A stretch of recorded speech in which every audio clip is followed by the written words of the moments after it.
नमस्कार दोस्तों, स्वागत है आपका स्टडी फॉर सिविल सर्विसेज में। यदि स्टडी फॉर सिविल सर्विसेज के छात्र हैं तो ये वाला टेलीग्राम जरूर ज्वाइन करके रखिए। यूट्यूब चैनल में हमारे साथ है तो भी ये वाला टेलीग्राम ज्वाइन करना बहुत ज्यादा जरूरी है। सारे नोटिफिकेशन, सारे अपडेट, सारे मोस्ट इंपोर्टेंट पिक्स, सारा रिवीजन सब कुछ यहाँ पे बताया जाता है। टेस्ट को ध्यान से अटेम्प्ट करिए और बताइए कितना स्कोर आपने किया है, कितने सही किए हैं टोटल क्वेश्चन में से। सभी लोग अपना अपना स्कोर जरूर कमेंट करिए। 13 जून 2021 को यूपीपीएससी का पीसीएस एग्जाम है और आरओ का जो यूपीपीएससी वाला है 1 अगस्त 2021 को एग्जाम है। दोनों के लिए फुल पेड बुक भी चालू हो चुके हैं। टेस्ट सीरीज वाला पेड बुक भी चालू हो चुका है। इन नंबर पे आप कॉल कर सकते हैं या फिर व्हाट्सएप कर सकते हैं 85609096906608 पे, या फिर मुझे डायरेक्टली व्हाट्सएप कर सकते हैं 736921 पे किसी जानकारी। नमस्कार विद्वान साथियों, यूपीपीसीएस की जीएस सीरीज को आगे बढ़ाते हुए देखते हैं आज का पहला प्रश्न हम लोग। निम्नलिखित में से साकार के नाम से कौन जाना जाता है? समुद्रगुप्त, कौटिल्य, चंद्रगुप्त, विक्रमादित्य, स्कंदगुप्त। तो इसका जो सही आंसर है वो ऑप्शन सी, चंद्रगुप्त विक्रमादित्य को जो है साकार के नाम से जाना जाता है। और शकों को हराने के कारण जो है इसने साकार की उपाधि धारण की थी और इसी के उपलक्ष्य में इसने जो है चांदी का सिक्का चलाया था, जिसे गुप्त काल में जो है रुपयक के नाम से जाना जाता था। रुपयक के नाम से जाना जाता था। आइए देखते हैं अगला प्रश्न लोग। विक्रमशिला नामक प्राचीन विश्वविद्यालय की स्थापना बंगाल के किस शासक ने की थी? देवपाल, महिपाल, धर्मपाल या गोपाल? तो इसका जो सही आंसर है वो ऑप्शन सी, धर्मपाल। विक्रमशिला विश्वविद्यालय की जो स्थापना है वह धर्मपाल ने की थी और यह जो है एक पाल शासक था और इसने जो है महाराजाधिराज, परमेश्वर, परभाटक आदि उपाधि धारण की थी और यह जो है एक बौद्ध धर्म का अनुयायी था। आइए देखते हैं अगला प्रश्न लोग। निम्नलिखित में से गलत कथन चुने। यहाँ पे 4 कथन दिया गया है। पहला जो कथन है, बाणभट्ट ने हर्षचरित की रचना की है। दूसरा जो कथन है, विल्हड़ ने विक्रमादेव चरित की रचना की। तीसरा जो कथन है, चंद्रबरदाई ने पृथ्वीराज रासो की रचना की। और चौथा जो कथन है, हेमचंद्र ने भोज प्रबंध की रचना की। तो इसका जो सही आंसर है वह ऑप्शन डी, हेमचंद्र ने जो है कुमार पाल चरित की रचना की थी। कुमार पाल चरित। और भोज प्रबंध की जो रचना है वह जो है विल्लाल ने की थी। विल्लाल ने जो है भोज प्रबंध की रचना की थी। आइए देखते हैं अगला प्रश्न लोग। निम्नलिखित में से हड़प्पा सभ्यता को किस नाम से नहीं जाना जाता, वो आपको बताना है। सिंधु सभ्यता, कांस्य युगीन सभ्यता, प्रथम नगरीय सभ्यता, ताम्रवती संस्कृत। तो इसका जो सही आंसर है वो ऑप्शन डी, ताम्रवती संस्कृत जो है के नाम से हड़प्पा सभ्यता नहीं जानी जाती है। हड़प्पा सभ्यता का जो नाम है वह सिंधु सभ्यता है, कांस्य युगीन सभ्यता है और प्रथम नगरीय सभ्यता है। इसका जो ऑप्शन डी है वह सही है। आ जाते हैं अगला प्रश्न लोग।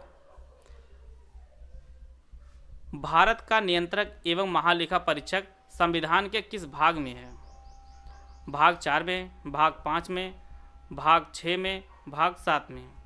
तो इसका जो सही आंसर है वह ऑप्शन बी, भाग 5 में जो है भारत का नियंत्रक एवं महापरीक्षक के बारे में चर्चा है और यह जो है आर्टिकल 148 के अंतर्गत है कि भारत का एक नियंत्रक एवं महालेखा परीक्षक होगा और यह जो है भारत सरकार और सभी प्रादेशिक सरकारों के लेखा जोखा को देखता है और इसकी जो नियुक्ति होती है वह राष्ट्रपति के द्वारा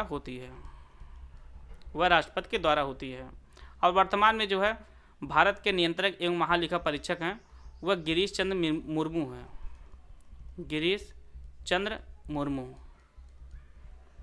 वर्तमान में नियंत्रक एवं महालेखा परीक्षक हैं और यह जो है भारत सरकार की जो रिपोर्ट है वह राष्ट्रपति को देते हैं और जो राज्य सरकार की जो रिपोर्ट होती है वह राज्यपाल को देते हैं। नियंत्रक एवं महालेखा परीक्षक। आइए देते हैं अगला प्रश्न हम लोग। राष्ट्रपति द्वारा शपथ प्रतिज्ञान संविधान के किस अनुच्छेद के अंतर्गत आता है? Article 52, article 54, article 56, article 60? तो इसका जो सही आंसर है वह ऑप्शन डी, आर्टिकल 60 के अंतर्गत जो है राष्ट्रपति द्वारा शपथ प्रतिज्ञान आता है और आर्टिकल 52 के अंतर्गत जो है भारत का एक राष्ट्रपति होगा, यह बताया गया आर्टिकल 52 में। आइए देखते हैं अगला प्रश्न लोग। हाल ही में जारी रिपोर्ट के अनुसार सबसे अच्छी न्याय वितरण प्रणाली किस राज्य की है?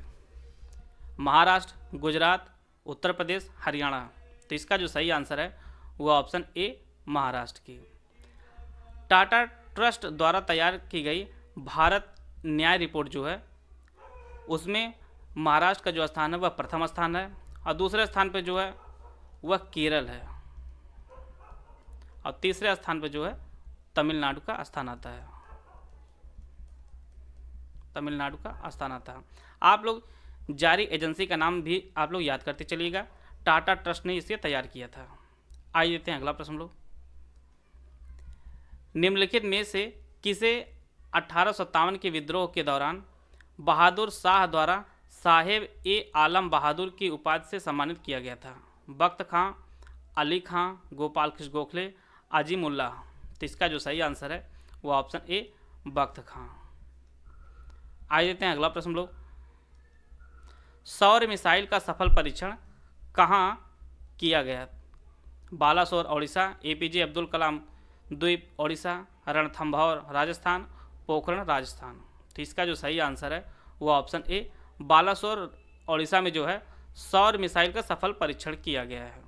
इसकी जो रेंज है वह 800 किलोमीटर इसकी रेंज है और यह जो है एक परमाणु क्षमता से लैस बैलिस्टिक मिसाइल है और यह जो है सतह से सतह मार करने वाली मिसाइल है, सौर मिसाइल। आज देते हैं अगला प्रश्न लोग। हाल ही में खबरों में रहा ननकाना साहिब गुरुद्वारा पाकिस्तान के किस जिले में स्थित है? कराची, मटियारी, नरवाल, इस्लामाबाद। तो इसका जो सही आंसर है वो ऑप्शन सी नरवाल जिले में जो है ननकाना साहिब गुरुद्वारा स्थित है और नानक जी का जो जन्म हुआ था वह 1469 ईस्वी में हुआ था और यह जो है सिखों के प्रथम गुरु थे। इसका ऑप्शन सी है वह सही है। आज देते हैं अगला प्रश्न लोग। हाल ही में 2021 को भारत फ्रांस पर्यावरण वर्ष के रूप में किसने लॉन्च किया है? नरेंद्र सिंह तोमर, डॉक्टर हर्षवर्धन, प्रकाश जावड़ेकर, रविशंकर प्रसाद। तो इसका जो सही आंसर है वह ऑप्शन सी प्रकाश जावड़ेकर। प्रकाश जावड़ेकर ने जो है भारत फ्रांस पर्यावरण वर्ष के रूप में लॉन्च किया है। आज देते हैं अगला प्रश्न लोग। हाल ही में किस देश के माउंट मेरापी ज्वालामुखी में उद्गार हुआ है? आपको बताना यह ज्वालामुखी किस देश में है? Indonesia, Myanmar, Sri Lanka, Thailand. तो इसका जो सही आंसर है वह ऑप्शन ए इंडोनेशिया। माउंट मेरापी ज्वालामुखी जो है वह इंडोनेशिया में है और यह जो है यह एक सक्रिय ज्वालामुखी है और इंडोनेशिया जो राजधानी है वह जकार्ता है। आप लोग राजधानी भी याद करते चलेगा क्योंकि यूपीएससी का जो ट्रेंड है वह राजधानी पूछने का भी ट्रेंड है। आप लोग प्रीवियस ईयर में परीक्षाओं में देख सकते हैं यह ट्रेंड देखा गया है बराबर। आगे आने वाली परीक्षाओं में पूछा जा सकता है आपको। आज देते हैं अगला प्रश्न लोग। हाल ही में किस देश की पहली महिला वैज्ञानिक क्रिस्टीन कोच ने अंतर्राष्ट्रीय में सबसे अधिक समय बिताने का रिकॉर्ड बनाया है? भारत, अमेरिका, रूस, फ्रांस। आपको बताना है यह किस देश की थी? तो यह जो है अमेरिका की है, क्रिस्टीन कोच। और इन्होंने जो है 288 दिन के जो रिकॉर्ड है जिन्होंने पेगी विस्टन ने बनाया था उसको यह रिकॉर्ड इन्होंने तोड़ दिया है, क्रिस्टीन कोच ने। आइए देते हैं अगला प्रश्न लोग। हाल ही में अमेरिका की पहली महिला वित्त मंत्री कौन बनी? वो आपको बताना है। वनीता गुप्ता, कमला हैरिस, नीरा टंडन, जेनेट येलेन। तो इसका जो सही आंसर है वो ऑप्शन डी जेनेट येलेन बनी है अमेरिका की पहली महिला वित्त मंत्री और यह जो है अमेरिकी केंद्रीय बैंक फेडरल बैंक की जो है पूर्व गवर्नर भी रही हैं। और कमला हैरिस जो है यह अमेरिका की उपराष्ट्रपति है, उपराष्ट्रपति है। आइए देते हैं अगला प्रश्न लोग। मिश्रित अर्थव्यवस्था की धारणा का प्रतिपादन करने का श्रेय किस अर्थशास्त्री को जाता है? John Maynard Keynes, Adam Smith, Karl Marx, Amartya Sen. तो इसका जो सही आंसर है वो option A John Maynard Keynes को जो है श्रेय जाता है मिश्रित अर्थव्यवस्था की धारणा का प्रतिपादन करने के लिए। और एडम स्मिथ जो है इन्हें अर्थशास्त्र का पिता कहा जाता है और यह एक ब्रिटिश है। कार्ल मार्क्स ने एक पुस्तक लिखी जो काफ़ी फेमस है, दास कैपिटल। दास कैपिटल यह कई बार परीक्षाओं में पूछा गया है कि इसका प्रकाशन कब हुआ था। इसका जो प्रकाशन हुआ था फर्स्ट फेज जो है वह 1867 में हुआ था। इसके प्रकाशन को भी आप लोग नोट कर लीजिएगा। इसी प्रकार जो है अमर सेन, ये भी एक अर्थशास्त्री हैं और इन्हें जो है 1998 में जो है अर्थशास्त्र का नोबेल प्राप्त हुआ है और यह एक भारतीय हैं। आ जाते हैं अगला प्रश्न लोग। गेहूं का समर्थन मूल्य एमएसपी 2021-22 में कितना है? 1875, 1825, 1565, 1975। तो इसका जो सही आंसर है वह ऑप्शन डी 1975। गेहूं का समर्थन मूल्य जो है 2021-22 के लिए जो तय किया गया है वह 50 रुपये बढ़ाकर 1975 किया गया है। आइए लेते हैं अगला प्रश्न लोग। हैदराबाद में 5G रेडी नेटवर्क की घोषणा किस कंपनी ने की है? जियो, BSNL, वोडाफोन, एयरटेल। तो इसका जो सही आंसर है वो ऑप्शन डी एयरटेल ने। हैदराबाद में 5G रेडी नेटवर्क की घोषणा जो है वह एयरटेल कंपनी ने की है। इसका जो ऑप्शन डी है वह सही है। आ जाते हैं अगला प्रश्न लोग। स्वतंत्रता पश्चात देश की प्रथम औद्योगिक नीति की घोषणा कब की गई थी?